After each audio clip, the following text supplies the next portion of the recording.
All right, so I want to show you guys what we're up to today.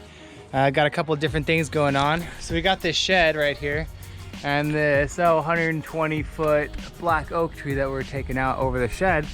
So we're gonna set up a Highline over there to that tree where Josh is. And one of the things I'm gonna do is I'm gonna be using my ART Ropeguide pulley. The reason I'm doing that instead of single roping, which I typically would be single roping, is that I know I have to, I'm gonna have my spikes on because that's gonna be the easiest way to position in this tree most of the time. And so that kind of makes it awkward to use my ascenders, and I don't like just poking myself in the calf like I do a lot of times if I try to ascend with the spikes. So this is gonna make going up and down quite a bit easier because I'm gonna be on a double rope system, a moving rope system through a pulley. So that's gonna be nice. That'll make that a little bit easier on my body, on my arms, on my legs. I'll be able to go up and down real fast and efficiently. And then also, I've got a really good tie-in point that I'm gonna be able to do almost the entire tree from one spot. So I don't have to keep moving, don't have to redirect. And then that ART, that rope guide pulley, one of the nice things about it is it leaves a stationary rope that goes right to the same tie-in point so I can have a rescue climber come get me. So it's a secondary rescue access line. So that's all good there. That's why we're using that device. As far as our pulley system here, we're loading this pulley way up in that tree so that we can have a Highline that go in between there and there. So when I take big old picks, they'll fall that way. These other tops will catch them a little bit, and then they're gonna sag right in the belly of the rope and land right here in our big open area. So that's the plan as far as the majority of the rigging. We've got two big spars, so I'll be able to keep one of the spars, have the rope in that, and then we'll rig the whole other spar down that way. And when it comes down to this last spar, we'll have to be a little bit more creative. I'm betting that we'll probably just drop chunks right here in the back for the second spar on my way down. So that's the plan, and we'll see how it goes. All right, so setting up the snake anchor. I already have it on here because I've got an eye on this other side and I can't put it on from the back way. Got the rope up and over a union with the branch isolated, and that's kind of important. I'm gonna do a little figure 8 here. And figure 8, dress it. Then we'll girth hitch it around the thimble here. Nice and snug. There we go. Fits in there real tight. And I gotta make sure I get my other rope in there. If I pull that up without this rope through, I'm kind of hosed. All right, so here's a point to note. These suckers don't work well on this pulley because when you go to pull your rope out, while it does technically fit through there, when you're pulling from here, it is a hell of a time getting that out. So I really don't recommend using these ropes. Get one with a splice tie, tie-dye splice. It works so much better than this Mamba Jamba, but I got to use what I got. So I'll probably feed a different rope through there when I'm done or something along those lines so that I can retrieve it. All right, fix that. Now it's all oriented properly. And what we're gonna do is just pull on this, pull my double line all the way up to the tree. It's gonna twist the heck up. Oh, okay.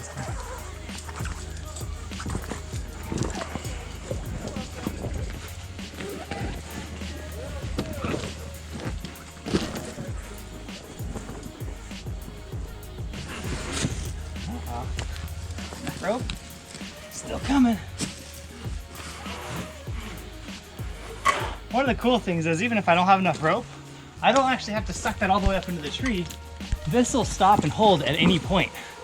So even if it's not all the way up there, you know, say I need to redirect through a union, I can actually pull it back to myself, drop the whole device through the union, and still swing on it and not have my rope rubbing on some bark out of ways. So it's kind of neat little feature of this device. But I'm gonna go ahead and get it all the way up there. Boom. So here's my single rope access line, rescue line, and I'll be set up on a pulley with this one. Here we go.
Did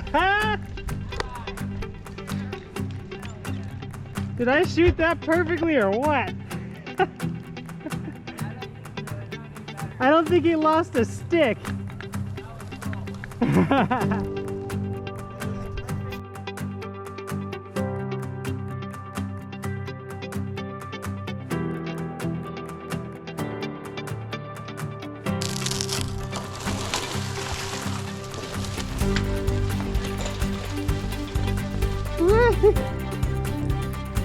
That's a wiggly jiggly.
Good job on the ropes today. Here's the last of the stump. Big tree's gone. That's no joke. Oh, that's a big one. It's about 38 across. Yeah.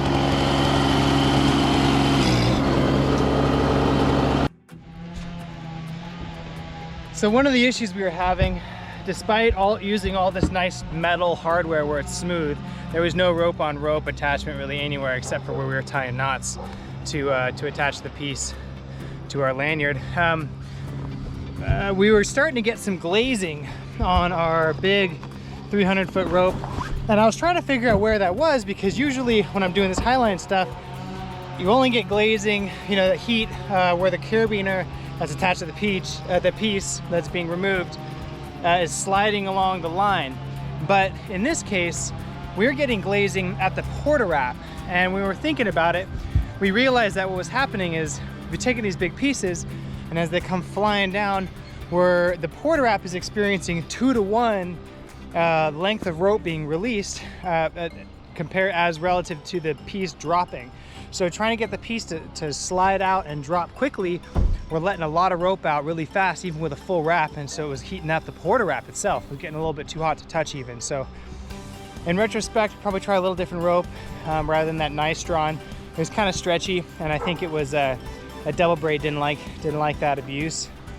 We didn't have any failures or anything. We weren't really even approaching the limits on any of our pieces, but for our best results and for longest lasting ropes, you want to watch out for that.